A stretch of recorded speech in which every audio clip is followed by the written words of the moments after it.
یہ تواضع کیا چیز ہے؟ عربی زبان کا لفظ ہے، اس کا معنی ہے اپنے آپ کو کمتر سمجھنا، اپنے آپ کو کمتر کہنا تواضع نہیں ہے۔ جس طریقے سے آج کے معاشرے میں لوگوں نے اپنے لیے مختلف ناموں کا انتخاب کر دیا ہے، اور کسی نے اپنے لیے اختر کا نام چن لیا، کوئی حقیر، ناکارہ، ناچیز۔ لوگ سمجھتے ہیں کہ ان الفاظ کی استعمال سے ہمیں تواضع اور انکساری نصیب ہو جائے۔ ایسا نہیں ہے۔ تواضع اپنے آپ کو ناکارہ، ناچیز کہنے سے حاصل نہیں ہوتا ہے، بلکہ اپنے آپ کو سمجھنے سے حاصل ہوتا ہے۔ بندہ کوئی بھی کام کر رہا ہے، ایک اچھا کام کر رہا ہے، تو اس میں بندہ یہ سمجھے کہ اگر یہ کام میں کر رہا ہو تو اس میں میری کوئی حیثیت اور حقیقت نہیں ہے، یہ محض اللہ پاک کی مہربانی اور اس کی نوازش ہے۔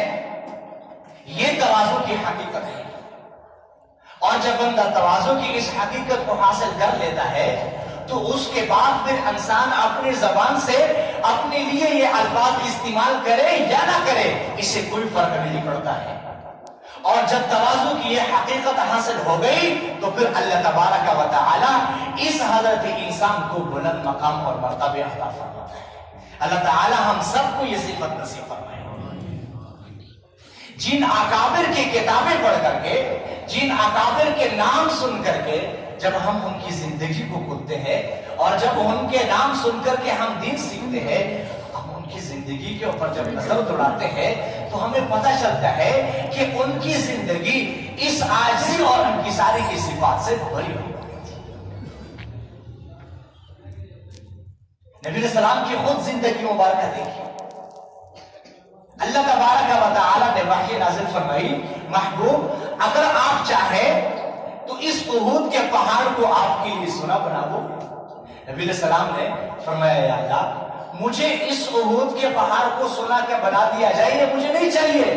اللہ میں اس بات پر راضی ہوں آپ مجھے ایک وقت کا کھانا کھلائے، ایک وقت میں بھوکا رہو۔ جس وقت کھانا کھاؤ اللہ آپ کا شکریہ ادا کرو، اور جس وقت بھوکا رہو اللہ اس پر میں صبر کرو۔ اور کسی معاملے میں جب نبی علیہ السلام کو اختیار دیا جاتا ہے کہ اس کام کے اندر آپ کو یہ اختیار ہے، جس طریقے سے آسانی ہو آپ اس طریقے سے کر لیں، تو نبی علیہ السلام اس کام کو کرنے کے لیے سب سے آسان راستے کا انتخاب فرما لیتے تھے۔ کیوں؟ اس لیے کہ اگر کوئی مشکل راستہ اختیار کرتا ہے تو اس میں اپنے بہادری کا دعویٰ ہوتا ہے، تو نبی علیہ السلام آسان راستے کو اختیار فرماتے تھے، اس سے اپنے عاجزی کا اعتراف کر لیتے تھے اور امت کو یہ میسج اور یہ پیغام دیتے تھے۔ ڈاکٹر عبدالحی صاحب رحمہ اللہ، ان کے زبان پر اللہ تبارک و تعالی نے بڑے عجیب اور غریب معارف جاری فرمائے تھے۔ ان کے متعلق مفتی تقی عثمانی صاحب دامت فیروزہ فرماتے ہیں کہ ایک دفعہ انہوں نے مجلس میں ایک مثال دے کر کے بات سمجھائی۔ فرمایا کہ دیکھو جب پلاؤ پکایا جاتا ہے تو شروع میں ان کے اندر جوش ہوتا ہے، وہ چاول حرکت کرتے رہتے ہیں اور ایک آواز آ رہی ہوتی ہے۔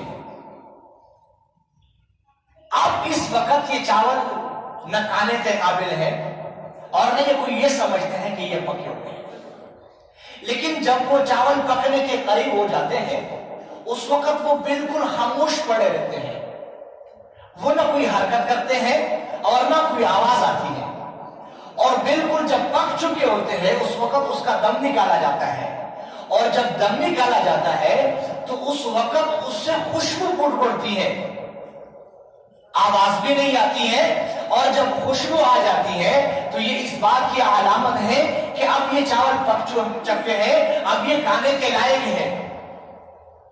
بالکل یہی مثال انسان کی ہے۔ جب تک اس انسان کے اندر یہ دعوے ہیں کہ میں بڑا علامہ ہو، بڑا متقی ہو، بڑا پرہیزگار ہو، بڑا نمازی ہو، بڑا تبلیغی ہو، اس وقت تک اس انسان کی مثال کچے چاول کے مانند ہے۔ جس دن اس انسان نے اپنے ان تمام دعووں کو اللہ تبارک و تعالی کے سامنے رکھ کر کے اور یہ کہا کہ میری کوئی حقیقت اور حیثیت نہیں ہے، اللہ تبارک و تعالی اس دن اس حضرت انسان کے فیض کو پوری دنیا